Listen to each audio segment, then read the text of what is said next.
You are listening to the team of Victor, Vince, and Adam of Runner Games. You can find them on the web at runnergames.com or facebook.com/runnergames.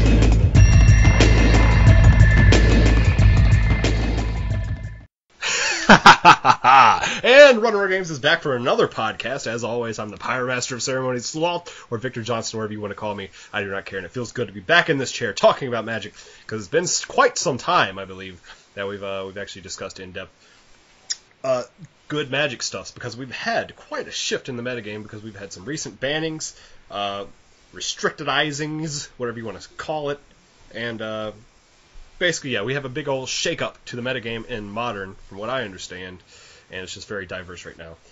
And on the other end of the tin cannon string, as always, we have Adam Turner, and actually not Vincent Shannon. We have Vincent Shannon tonight. How are you doing tonight, Vincent? How are you doing tonight, Adam? Just fine. Fantastic. Well, I mean, that, you could have used a little bit more enthusiasm in that, but that's okay. All right, guys, so my favorite card in Standard, with my favorite deck in Standard, has been banned from Legacy and Modern. And, of course, obviously, Adam sent me the picture that the attraction has been closed forever. Birthing Pod? Yes, Birthing Treasure Pod. Cruise. Treasure Cruise. Well, yeah, because I actually love playing. I love playing Mono Blue Control, and then I just slap down Birthing Pod. And everybody wonders what you're doing. And I sacrifice off the the Prognostic Sphinx for nothing. I mean, yeah, that's how I live my dreams of Magic. Oh boy. All right, but yes, Treasure Cruise, and it has made me very sad, has been banned in basically all of the relevant formats, because Standard is obviously not relevant in the lives of real Magic, because it's basically Rhino, Whip. And then we got this cool new guy, Tasigur. He's actually seeing play in all the formats. In every format. Have you looked at his picture in depth? Bananas. He has piercings through his chest and nipples. He has bananas. He also has bananas. Does he have bananas? He does. Huh. Well, and no one knows why he has bananas. They're just there. Because he is bananas. No. That card is bananas. Oh. I don't think it's that good, but it is what it is. All right. Sure, so I understand. Look, yeah, I understand he's great. Cool. But what happens when you, nuke their graveyard? They get 2 cards into the grave, and then they might get 1 back to their hand. Yeah. No. Cool. All right. You combo this with these delve cards, right? And you just keep the cards you really want to get back. I'm quite, once again, the point of what happens if you nuke their graveyard, which nobody's doing. We have this card in Standard, which costs 0 to play. Tormod's Crypt. Oh, you mean the 2 of that I run in my mill deck? There you go. Hey, look at that. Look at that, buddy. We got a smart guy over here, but nobody's playing. Did you say mill? I don't know what he's saying. I did say mill. There's no relevance to the things you're saying right now. You level 2 troll over here. I mean, I'm the best. I love that deck. But as far as Treasure Cruise being banned in the Eternal formats, as they're called, I am super excited about this. Me too. Why are you excited about it, please? Why? Because, okay, so over the past month, I've delved more into the Magic Online scene. But no, I've delved more into the Magic Online scene, playing random decks, just feeling out what I wanted to play on Moto for Modern in particular. And I'll tell you, I cried inside every single time I say turn 1 Monastery Swiftspear, turn 1 Delver of Secrets, because that deck was completely and utterly overpowered. Treasure Cruise made that deck ridiculous. He also had issues when he saw Birthing Pod. Yeah, Birthing Pod too. So, I mean, that's just a consolation prize of winning extra monies. Constellation prize? Yeah, I'm just using all the keywords tonight. All of them. But moving beyond the Shroud of Indignity. Oh my god. I'm laughing so hard I'm getting a blood rush in my head. But anyway, no, I'm just the Delver decks and the Birthing Pod decks really made Modern very difficult to navigate in online play anyway. In paper, I guess they were a little bit more expensive and harder to get it to come across. So you're saying you think Blue-Red has definitely gotten a dash worse than... And that's going to be the theme. We're just going to use all these keywords. It's got a little... It's gotten a little bit worse, obviously. Mono red is still a problem for a lot of decks, but it's not going to be rampant like it was with Delver, etc., etc. I mean, you can still play Delver. You can, but it's just with good. Why are you going to put the blue in it if you don't have Treasure Cruise anymore? for Delver, Okay, blue-red burn without Treasure Cruise. What's the point? No, not burn. It's like you play Delver and you play Gitaxian Probe and Spell Pierce and you protect your Delver. It's a really gay deck and I hate it. Well, we're talking about blue-red. I don't see the point in playing, But I mean, it's not as powerful as it used to be. Like Treasure Cruise just made that deck awesome. You got a point. I mean, I guess it still has. Is it Charm? Which Yeah. saw Fringe play at the Worlds, but I just don't see the deck being as good, especially for Earthing Pot. How about this? When Adam was there when I lost my mind. Tell him, Adam. When I was looking up the decks, and the deck that came in second was playing 4 Rhinos in the main in Modern. Yeah, I lost my mind. I was so mad. that's retarded. But hey, what are you going to do about it? He's good. If you don't want to play him, I understand, but Rhino's good. I hate him. I mean, Rhino's awesome in Standard, but with Pod being banned, he's not good in Modern anymore. Well, it came in second, so... That's not true. See? I mean... Exactly. That's not true. Well, that's Maybe. why There's this we're deck here to called- argue our points. There's this deck called Junk, right? And you need to play Liliana the Veil. Yeah, and yeah, IOK, yeah. I've- Thoughtseize, I played and against that deck. Dark Confidants, I played and Dark against, Confidant. Rhino, and Goy. I have played against that deck, and it's vicious. And it's It's the gayest shit in the world, okay? Pretty much, like every turn it's a threat, and you just don't know how you're gonna die until you die. well, So, with that said, also Legacy has had some changes, and Adam is completely sold that this new deck is the absolute best in the world. Ever. I don't think it's the best in the world. I think it's good. He thinks it's good, and he wants to play it. Adam, what deck are we talking about? The unbanned World Gorger Dragon. Why is it so good?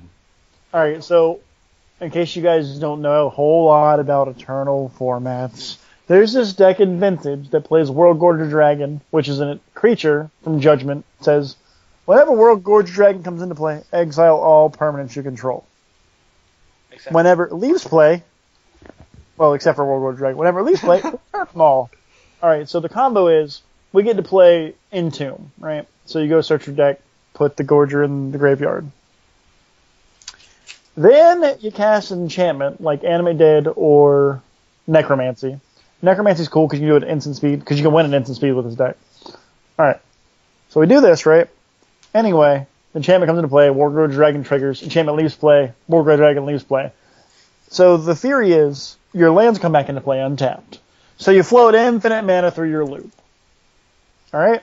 Enchantment mana, you can use cards like Intuition to go get another 3 cards. The way to win is with Una, Queen of the Fairies. Queen of the Fairies, which is a card like you sink. It's a mana sink, and you get to mill them. Well, anyway, how it works is you're going off at instant speed. After you've put her in the graveyard, you just change the target of your Necromancer when it comes back to play to target Una, and then you sink all your mana and mill them in a single turn. And the coolest thing I saw was this was done with a control shell around it, so you can do the control thing, or you can combo off if you're safe. So Well, I think it's really good.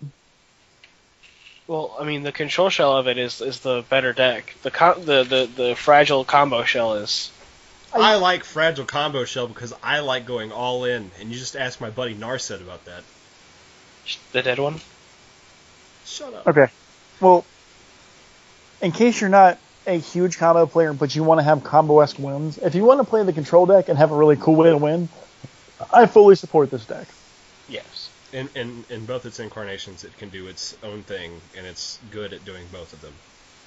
As opposed to like a deck where you have to beat somebody down, get them to 0. With elves. With elves. That's a combo deck, too. You shut your whore mouth. It is a combo deck that can beat top without the top. I think this deck, this deck really. I think this podcast got a lot better after we took it off the G and put it up to TV 14. Yeah, probably. Like Radio 14. But hey, looks like we'll have to retrace our steps and hopefully we can make some ripples. Oh boy.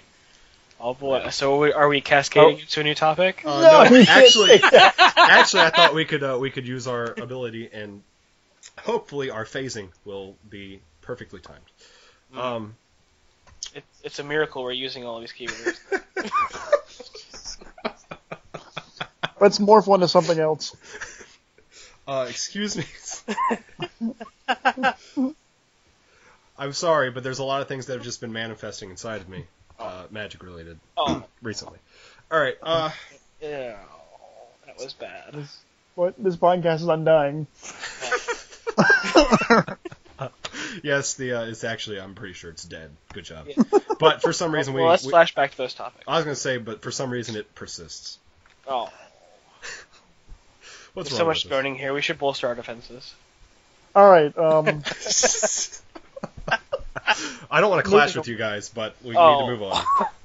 This podcast could be described as epic. I don't. But they're not going to listen to it ever again, as opposed to listening to it over and over. So. Yeah. Look, that's flavor. That's flavor, ladies and gentlemen. I feel a storm brewing. God. You know what? You guys can just finish this by yourself. I'm done. I'm done with that one. All right. So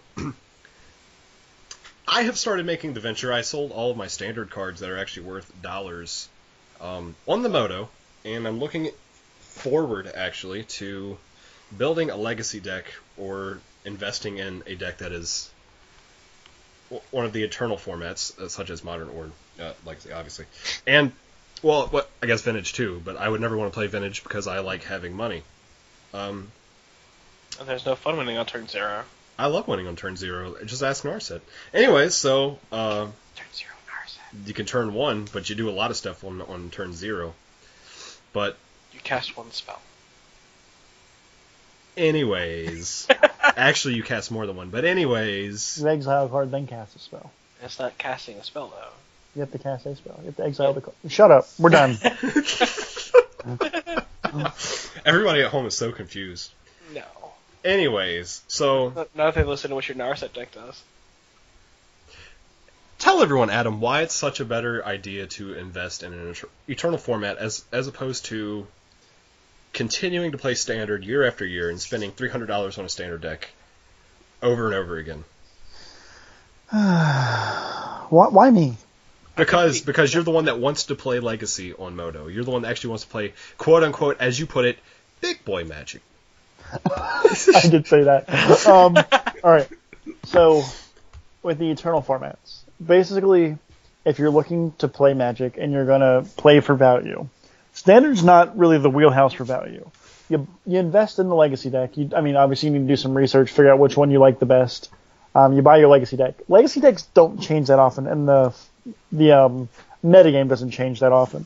So with that being said, once you buy your Legacy deck, you don't have to spend money when a new set comes out. And if you do, it's really not on a whole lot. Maybe 1 to 2 cards. Like for a while, you had to buy some Treasure Cruises. Whatever. So your big initial investment's going to be probably somewhere between on Moto, between $400 to $700, which is a lot of money. Don't get me wrong, but that deck is good forever, as opposed to Standard where you spend $300 on the Tier 1 deck this month, but a couple months from now we'll have a new set come out, and then you have to spend another couple $100 because some of the cards will be obsolete. And that's why I hopped off the bandwagon. However, the good news was I actually made money on my Perilous Vaults. I bought them for $9, and I sold them for... I sold all 4 of them for 54 tickets. Wow. Yeah, exactly. So, I can't get upset about that whatsoever. I did lose a couple dollars. I didn't sell my Dig Through Times, because Dig Through Time is still legal in Legacy. However, it's been banned from Modern. It has. It's too bad, so Which sad. makes the Jeskai Ascendancy deck in Modern also now obsolete. Well, you had your chance to play it, and you didn't. But you didn't. Instead, you tried to play it in crappy Standard. It's fun in Standard. Alright. Did either of you guys actually get to go to a pre-release at all? Yes. Okay. Tell us, Vince, what cards you actually saw get... Was there anything that we didn't see coming? Because we know Ugin's good. We know the Master is good. Was there anything else that actually stood out as being okay? on your pre-release? Okay, clear your throat. Get ready. Siege Mastodon. Siege Mastodon. Tell us. Enters the battlefield, bolster 5. It's pretty good. That In a limited format, it's pretty nuts. That Pretty card good. was ridiculous. Oh my goodness. People, I mean, if you pulled one in your promo pack and then you pulled another one in your pool, oh my goodness. 2 of those things were just absolutely ridiculous. Like, that card just blew people That seems kind of unfair, but... Yeah. Are there any cards from this set that we think... And there's one in particular that I wanted to play, but then I realized that I'm just not going to play Standard. Are there any cards Is it that called were... Crux of Fate? No, I don't care about that card. I was actually thinking about a card as a finisher. And I believe it was Palace Siege, the black Siege card. At the beginning of your upkeep, target opponent, or each opponent, whatever it is, loses 2 life and you gain the life. And using that as the blue-black control finisher as opposed to something else. But the problem with that is it's an enchantment, and there's so much enchantment removal right now in Standard, it's literally comical. It's not that it's not even funny, it's just comical. There's so much removal. And that's, I think seeing that kind of broke my back and made me make the decision that, okay, look, it's time to get involved with real people Magic instead of crappy Standard. And I was looking at a Legacy deck last night that I really wanted to build because it's an infinite combo deck with squirrels. Oh, God. Yeah, but obviously Adam was like, no, you're not building that. He's shaking his head. Look, here's what happens. Like, on turn 2, you get infinite squirrels. Like, come And then on. they kill them. And then somebody kills them, but whatever, you get infinite squirrels on turn 2. Okay, or you could just play War Gorgeous Dragon on turn 2 and win the game. Or I could have... Or Or you could put Crystal Brand into play, draw 14 cards, play a Child of Corlos, draw 14 Children more, of Corliss. whatever, You draw can't even 14 more words. cards, and then, win the game. Or Fizzle. or I've only seen that happen like twice. Yeah. But, if you want to do unfair combo things, do ones that win. Don't do shit that you have to attack the next turn. That's all I'm saying. I mean, Yeah. you can give them I agree haste. with that. You can give them haste and stuff. If On you're turn if you're 2? gonna- how do you Yeah. make infinite squirrels? All right. Do you have an extra 4 mana floating somewhere so you can natural order for a Crater of Behemoth? If you can do that, be my guest. Play that deck. Actually, you could theoretically, but I gotta look into that. The combo is it's whatever the blue card is that I want to play with Krenko, where whenever a creature enters the battlefield, untap all creatures you control. What you do is you put Squirrel's Nest onto Dryad Arbor. That way, when you tap it and get a squirrel, it untaps Dryad Arbor. Tap it over and over and over and over and over and over into infinity on turn 2. Okay. So you have literally like 19 trillion squirrels. That's my thing. I like having How much tokens. does Scroll Nest cost to play? 3. How are you playing at turn 2? Look, man, you can make manas. Just trust me. I got this. Okay, I don't think that's... But I don't. Shh. I have the list. I'll eventually send you the list. Oh, boy. And What? I'm going to say this is bad. We could course play it's other bad. things. I mean, we could play anything else in the world, but to make that deck, it's only like $9. Well, then, if it's only $9, build it for $9 and play it. Enjoy it. Have fun. I just want to lose. I'll give you the fucking Dryad Arbor. He was serious about that. You need to reduce the sodium in your diet, sir. Of course, that went over somebody's head, which is mine. All right. What else has happened? Oh, he was Do you want to actually go over? Oh, look at that! You picked up on it. Yeah, I did. So, do we actually want to discuss some of the decks that finished in the top 8 of the? Was it a Premier IQ? The one in standard Washington? ones, or the modern ones, or Yeah. the legacy ones? The modern one, the one that actually shows. Oh, that- legacy was the open, that one. Yeah. No, the Washington was it Washington D.C. was the Premier IQ. They were in Indianapolis. Was it Indianapolis? Let's go to Star City Games and look at these lists because there are some pretty cool decks. Here, clickety clacks. Yeah, I hear clickety clacks. Huh? Premier IQ, Indianapolis or Washington? We're gonna click on Indianapolis. Oh, look at that! You know what number one is? What was number 1, Adam? Oh. What deck was? Where are you looking at? Amulet combo. Oh yeah, that. Yeah, It seems like something that you would enjoy, actually. What was that? Lily? Lily? Is she dying? No, she got stepped up by Fatsa. I mean, Arya. Not that fast. Oh, but you got red hair. Yeah. So, Deal with it. anyways, didn't you play like a version of this on Moto for like a little bit, or were you just talking about building it? He still plays it. All right, tell us about this Amulet of Vigor deck. All right, so how does it work? Amulet of Vigor says... Is it permanent would come into play under your... Okay. Permanent would come into play under your control. Untap it. So what you do is... okay. So you play this turn 1, or the best thing you can do with the deck is go off turn 1. So you can like exile Simian Spirit Guide to play this. It's a 1-drop. And then you play Guru lands, which if you don't know what those are, the lands that come into play tap. They produce 2 mana, but the catch is whenever you play them, you have to return a land you control to its owner's hand. Alright, so you play it, and before you have to return it, you get to untap it. Hello? Hello? Yeah. I got a phone call and I had to ignore it. Oh, okay. Sorry. You get to untap it, or you get to untap it, float the mana, then return to your hand. Alright, so you play the card called Summer Bloom, which lets you play 3 additional lands in the turn. So with the first one, you tap it, you play Summer Bloom. You get to do this 3 more times. You have 6 mana floating. You play Primeval Titan, which we all know what that does, right? 6/6 lets you get 2 lands out of your library. So you get Boros Garrison, which is the red-white Guru land and Slayer's Stronghold, and you give it haste +2/+7 vigilance, right? Alright, so you get to attack for 8, and you get 2 more lands out of your library. So you, on like turn 1, you have like access to like 6 lands. You've got after you've tons bounced of a mana. bunch of them. Tons Yeah. of mana. If you do it on turn 2, or if you have an extra Summer Bloom, like if you ever have 2 Summer Blooms, you can do all kinds of nutty things. Like you can actually give your creature double strike on turn 1 by getting the other, what's the other land? The Sun Home. Sun Home, Fortress of Legion? Yeah. Legion. Yeah, that one. Oh, it's a double strike. It's Well, ridiculous. I mean, that's and it plays Azusa just in case. Right. Yeah. Right, and that's like the gist of the deck. It also plays Hive Mind, which is whenever you cast a spell, your opponent casts a copy of the spell. So then you cast these packs they can't pay for, and that's you can do that on turn 1 too because it costs 6. It's really funny to watch.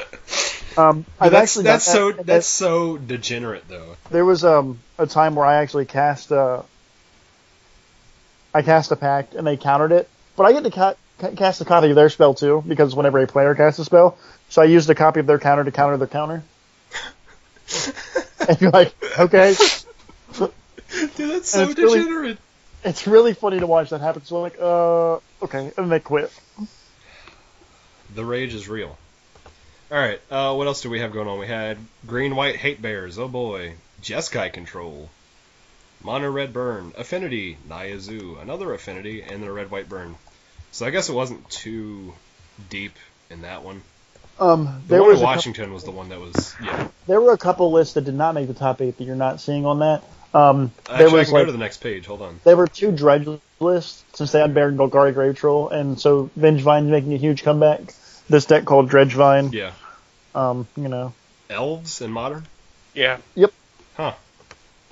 It's almost the same, except you're not going to play Glimpse of Nature and Green Sun Zenith or Natural Order. So it's the same. Exact same thing. Except for you can make a bunch of mana in Tooth and Nail for Greater Hoof. Yeah. Or you could get Emrakul and Xenagod. Correct. Yeah, let's talk about that. Let's talk about that real quick. In your Do we have adventures. to? He's done this to me so many times. That just means he's prepared to tell the story with utmost precision. I mean, I could tell a story. Alright, so everyone knows what the Urza lands do, right? Alright, No, what do the please Urza lands enlighten do, us. please? Alright, if they're in the play by themselves, they produce 1 colorless mana.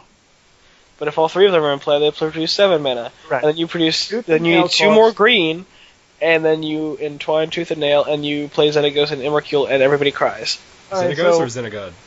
Xenagod. Alright, so Tooth and Nail for 9 mana entwine. You search your library for 2 creatures and you put them into play. Actually, it says search your lever for up to 2 creatures, then put 2 creature cards from your hand into play is what it says. So if you have one in your hand, don't have to worry about searching it. You can just go get any random creature. So you put Emrakul into play, right? And the Xenagod. And the Xenagod triggers on the stack. And it's not a colored spell, so you give the Emrakul plus 15 in haste. You can do this as early as turn 3.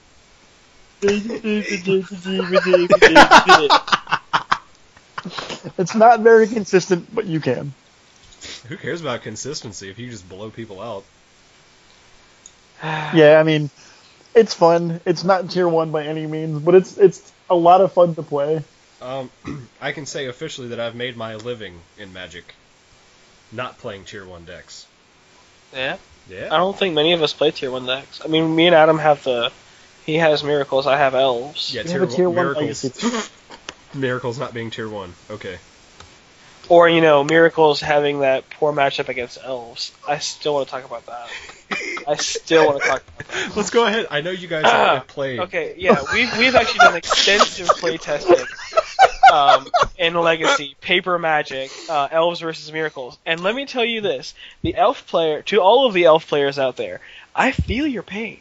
Because playing against Miracles is Elves playing against Miracles is the magical equivalent of running your head into the wall fervorously many times. I'm talking until you're a bloody pulp because it's ridiculous. Alright, so the mathematics worked as follows. Sensei's Divining Top. Cost 1, which is ridiculous. No, just math. If you don't know what top is, we're just going to break down mathematics currently. If the Miracles player has a top, there's a 97% chance the Elves player is going to lose the game. Or quit. The likelihood you'll have a top in your first 2 turns is about 46%. Just saying. Elf players. If they establish the top counterbalance combo, pick up your cards, have a nice day. Just walk out. 90% of our deck is a 1-drop. Walk out The other 10% is counterspell worthy. So we just look at the Mirrors player and say, why do you do not fun things? Well, I mean, it's just like, I think me and Adam both agree, if our opponent is having fun, we are not. Correct. So. Yeah, the games that I've won, he hasn't had top, or I've just gone off at a ridiculous speed. But aside from that, Elves versus Miracles is highly in favor of Miracles. Even when you go to sideboarding, Elves pulls in Abrupt Decay, Thoughtseize, Cabal Therapy, Sylvan Library. Miracles pulls in Containment Priest, Humility. Humility isn't really that a big of a call. Peacekeeper. Yeah, Peacekeeper, that's the card. Creatures can't attack. I do believe he's a 2-drop, so he's susceptible to the Abrupt Decay, but then you're not using Abrupt Decay on Counterbalance. He's a 3-drop. So Abrupt Decay still kills him. Yeah, I'm just saying, he's a 3-drop. He's but just clarifying. we also play, in my list, I also play Back to Basics, and this Elves player don't play that many basic lands. 1 or 2 at the most. I play 1. Oh. That somebody likes to Pyroblast.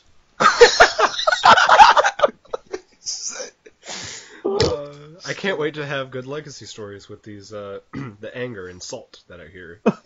No, it's just like, Well, Modern's so much fun right now, too, because people remember Relic of Progenitus. That's an awesome card in Modern. Yeah, people forget about that, and that's why They don't forget about that card. They do. Just trust me. If you're me. As a Storm player in Modern, You don't say. every single player I play against has that card. There was actually 2 Storm decks that finished in the top 8 of the Premier IQ in Washington.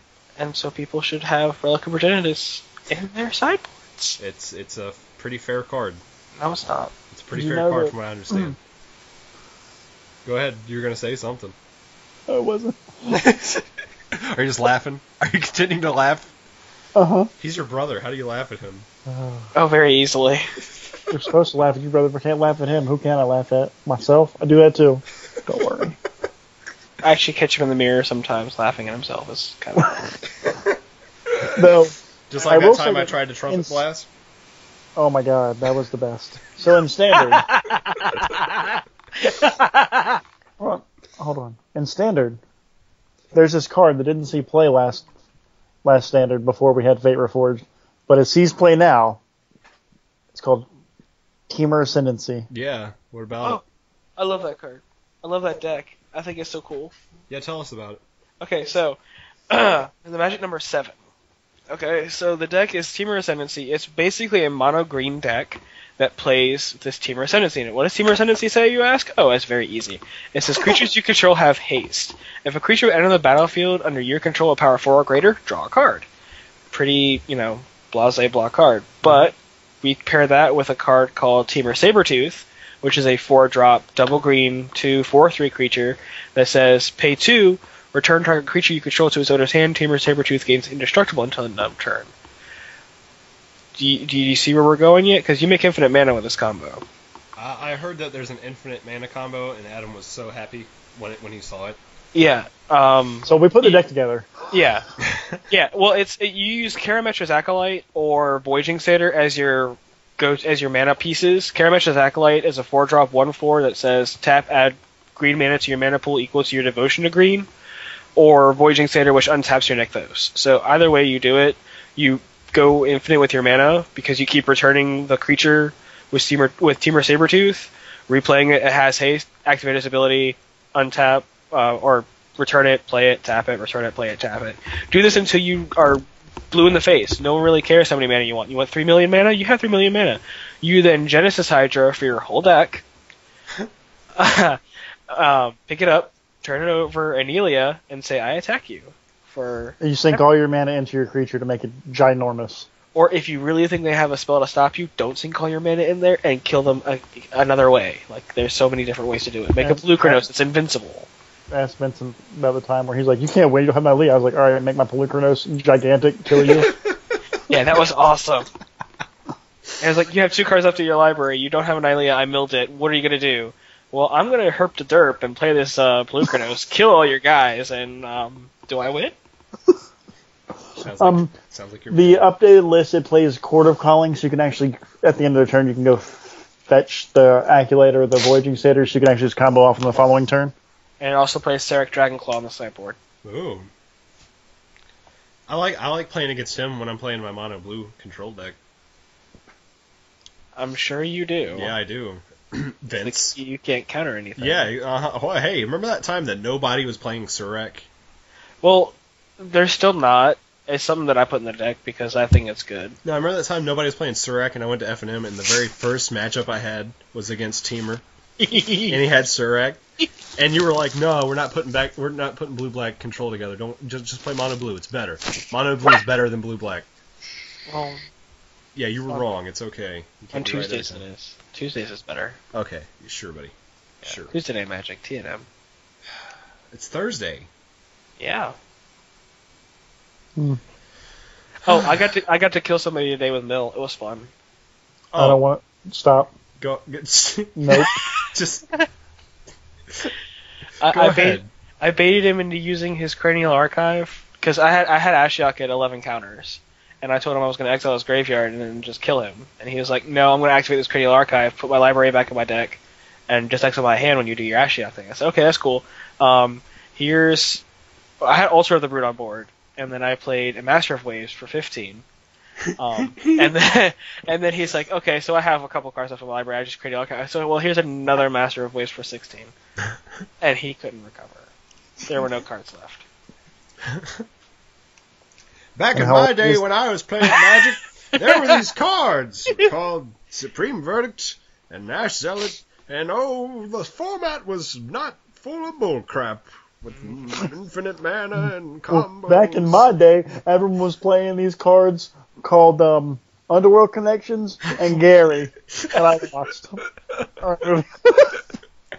It's because you misplayed, and it's okay. Still got a $900 check, dude. Exactly. Like I don't think the listeners can see how hard I'm pinching my fingers together, saying you were that close. He was. He was that close. He was that close. He was that close. Well, it's been about like 30 trillion minutes since we started this, and it's been a very uninformative episode. It's basically just been us laughing at each other, making fun of our terrible plays, and then making references to keywords on Magic cards. Yeah. You're indestructible. You know we're going to get copyrighted for that, right? No. Copyright infringement. Here we come, baby. Nah. Well, yes, but no. We use them in a sentence. What? We use them in a sentence. What? Yeah. Sir? Yeah. Sir? Yeah? Sir, please step away from... Ma'am? Sir, please. Please. Ma'am? Ma'am? Sir, please just take a split second and step away from the microphone. Oh, Jesus. I like chocolate milk. But yes, for those of you listening, if you are listening, we have chinchillas for sale. They're $150 a piece.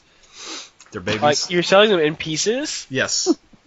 That sub-assembly required, folks. I'm going to put my butt Hey, up to the you microphone. should mention and they are fart. baby chinchillas. Yeah, they're baby chinchillas, and I was about to say they'll be ready and fully grown for you to take home in 6 weeks. 6 to 8 weeks or something like that. I don't know. In pieces.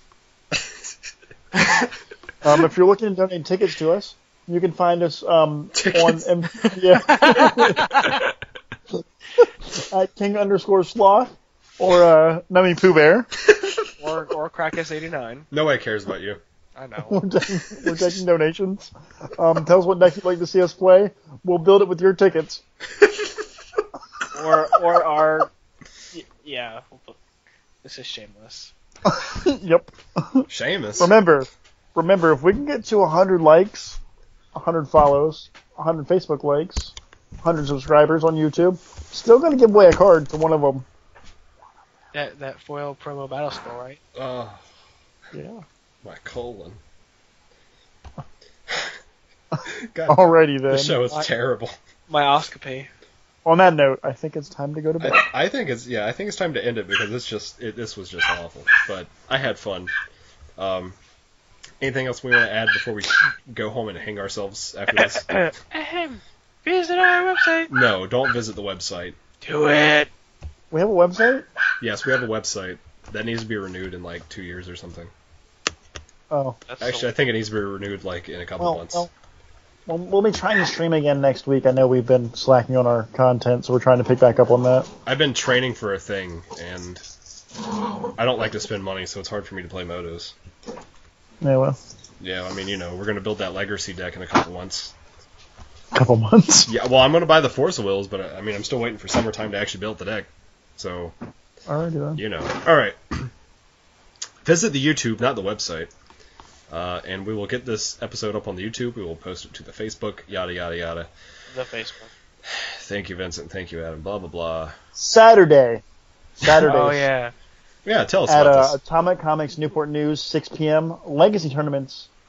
Up to 8 proxies allowed in your deck. Come out, support it, so we can keep it going. Oh, it's Everyone at wants 6? to play. I might be able to make that. $5. Everyone wants to play big people Magic. $5. Yep, $5. Is it really $5? Yep. $5. Oh, I'm just going to put together that Delver deck I have then. Oh, boy. You can show up with my proxies. 8. Alrighty then. And the proxies will be Delvers. Exactly, the proxies will actually be foil Delvers. Alright. Yeah, I mean, when you proxy something, you better proxy it all the way. Alright, just so you guys know. I believe that's everything for us. Yes. You can find Vincent Shannon at FNM Friday nights at Jersey's Cards and Comics in Hampton. You can find me at the Outback in Newport News. And you can find Sloth somewhere in the slums. I will be in my backyard, and I will be training for the fight of my life. This has been a presentation of Runner Runner Games. You can find us on the web at runnerrunnergames.com or facebook.com/runnerrunnergames. You can send a message to runnerrunnergames@gmail.com to be added to the growing email list for show updates and playtest videos. Thank you for listening.